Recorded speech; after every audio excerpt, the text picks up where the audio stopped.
Cherries fans, and welcome to another edition of Sparky'S Stats. Yes, I know it's been a while.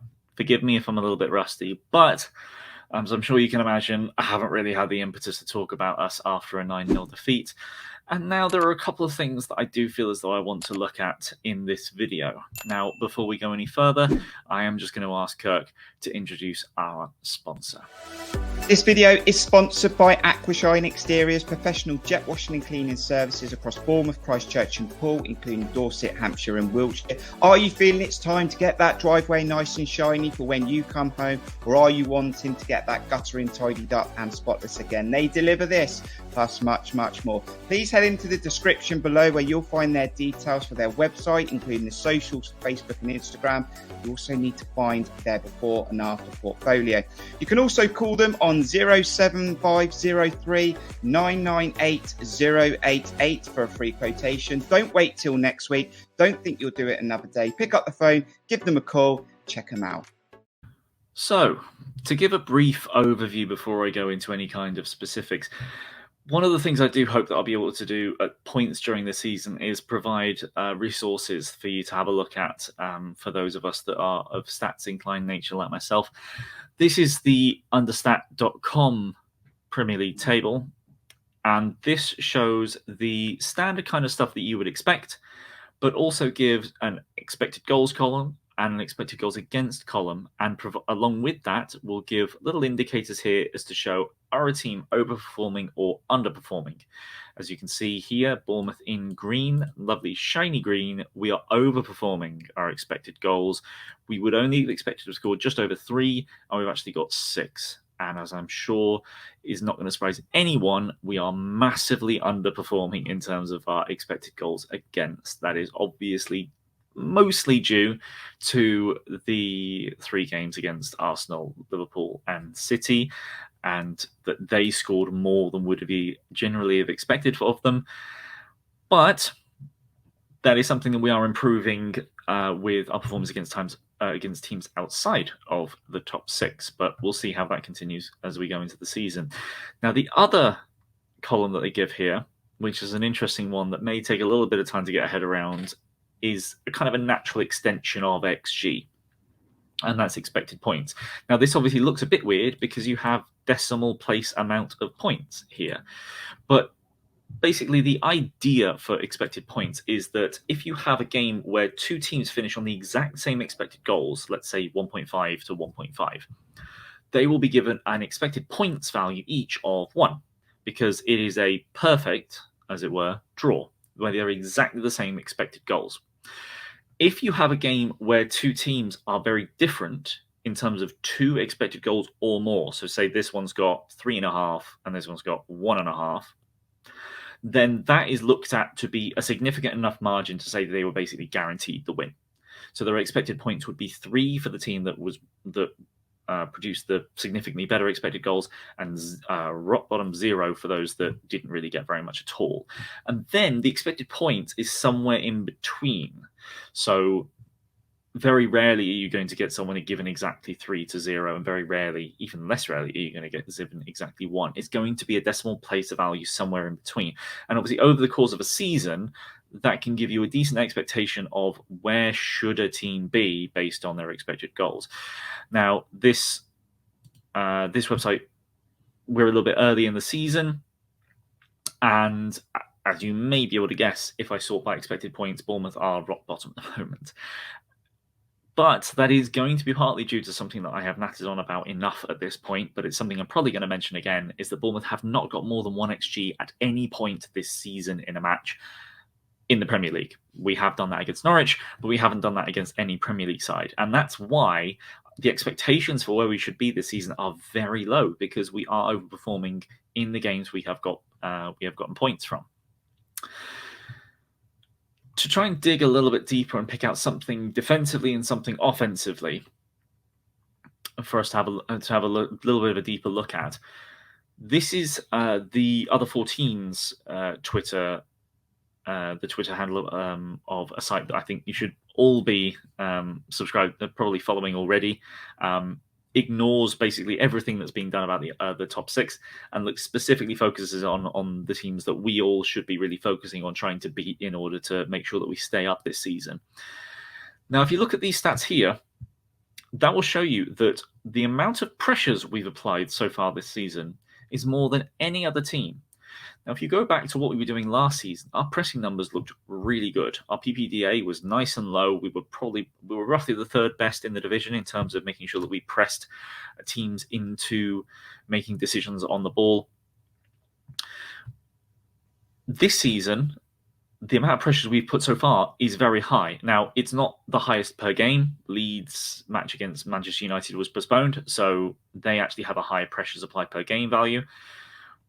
But this stat makes us look like they've got a very intense side with a lot of pressures. But I'm sure, as most of you are aware, if you've been to a game or watched us, that isn't really the case. You need to provide context for a number of stats. And what the other 14 have done is then produced another table. If I just pause this GIF there, is that compared to the amount of touches that our opponents have, that's when our stats don't look. I say don't look as good. It gives you a more realistic picture of how we are actually performing in terms of our defensive style.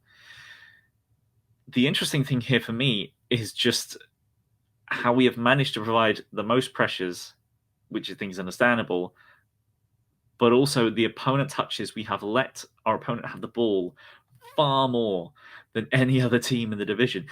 If we were to bring up the possession stats, that would obviously make sense. We are by far the team that has the lowest possession so far this season. We're at about 35%, which is roughly 5% less than any other side, which I believe is West Ham is the next lowest, which kind of makes sense. As you expect your opponent to have more of the ball, have more touches if you have less possession.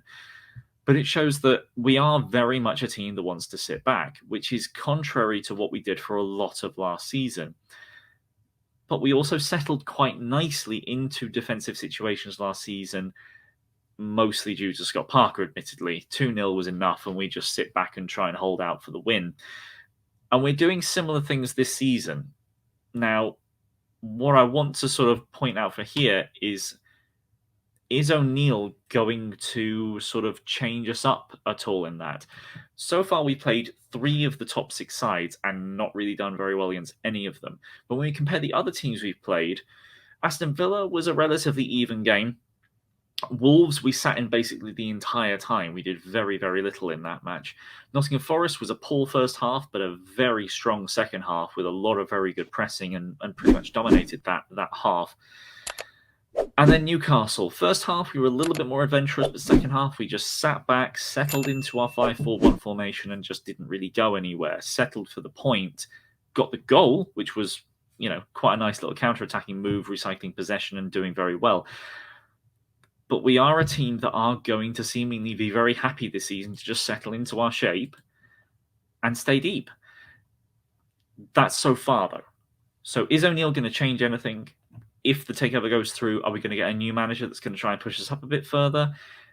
Basically, this is something that I'm going to look to come back to probably, at the World Cup turn and look. We've got a number of games that we would expect to do better in coming up. How are these stats going to change? How are we going to look when there's a little bit more onus on us to be a bit more adventurous in the games that we're playing, particularly when we've got the next one, the likes of the next one at home against Brentford. So that's something to look at defensively.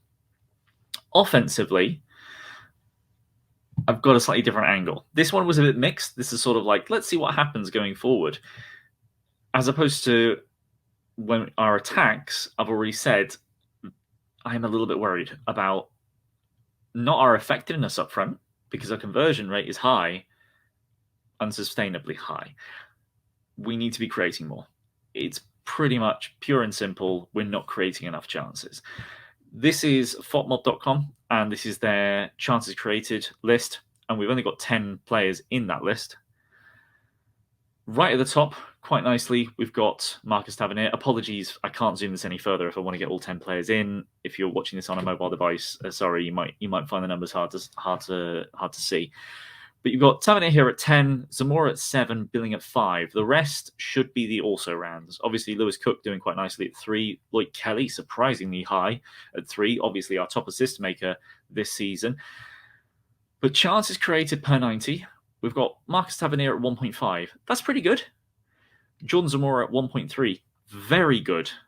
From fullback. Just as an aside, Jordan Zamora, looking up his stats, is very impressive at the moment. This is FB Ref.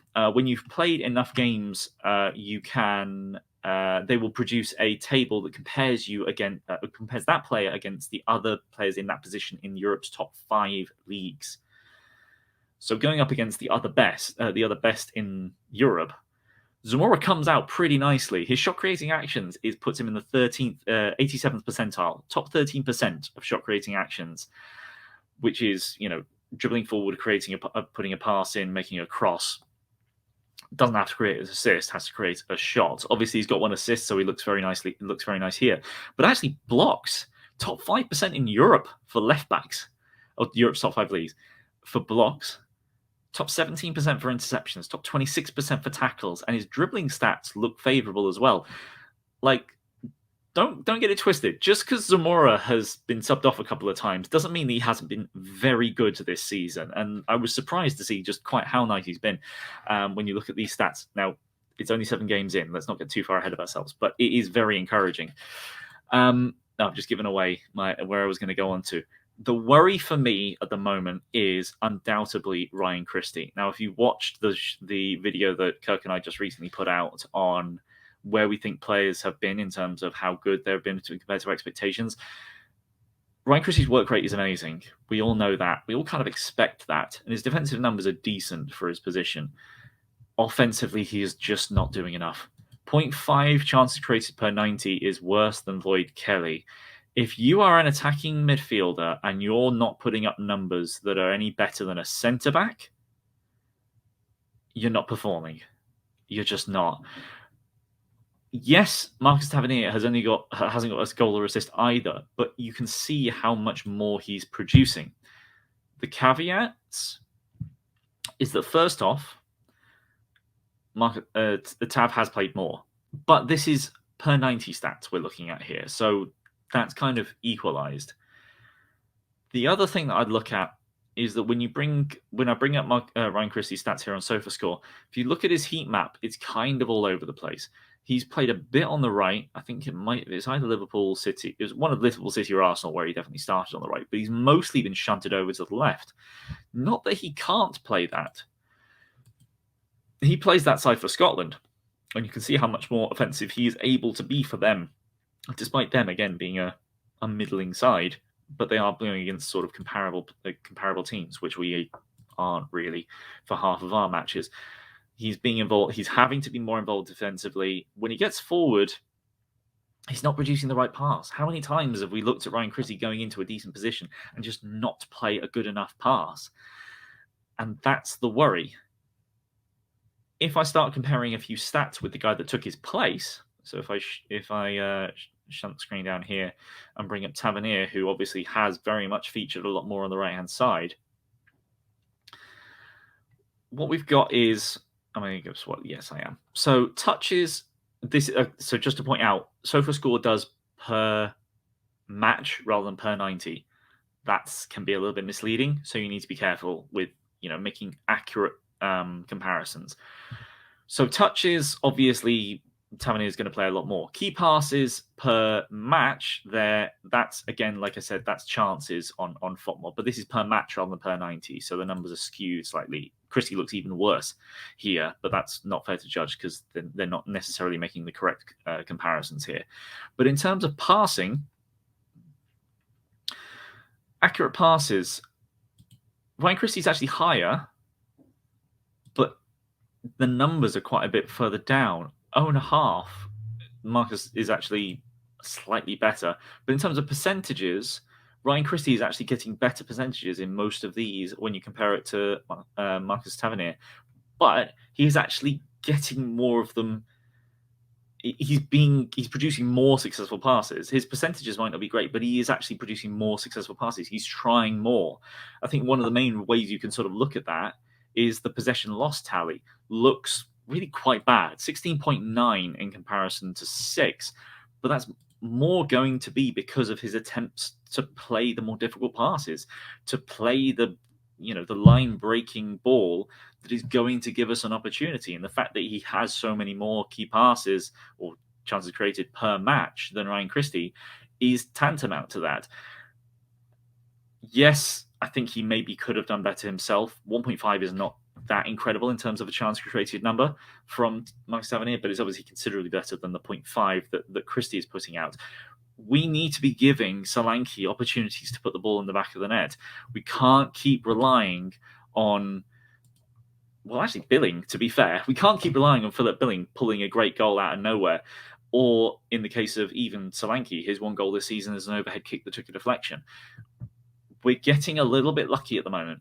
I don't want to take away from the great performances that I think we have at times put in so far this season, but more needs to be done going forward because it's not sustainable at the moment. We're 7 games in, we're on 8 points, we're in a really good position. So to have not really done that great going forward and still have 2 wins and 2 draws is quite remarkable.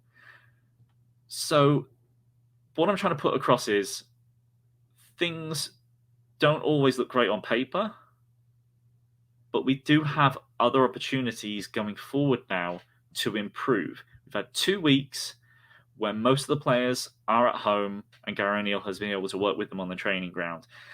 And hopefully we'll get a few more passages of play, a few more plans that can be put in place, and we've got quite a lot of games coming up that we should be getting results from. Starting with our next game at home to Brentford, which is a big game. I won't be there, unfortunately, but I'll certainly be keeping across the match, and I hope that everyone at the ground is doing their best to support the team and push them on to get another 3 points, hopefully. But that'll be it for this video. I hope you enjoyed. Please give it a like if you did like the video. Leave a comment below. What do you think about that? Do you think that defensively we're doing okay? Do you think that offensively, do you think I'm right? Do you think I'm being too harsh on Ryan Christie? Let me know your thoughts in the comments and maybe give me an idea of something that you think I should have a look at on the next video. That'll be it for now, and I hope you enjoy the rest of your day. Up the cherries.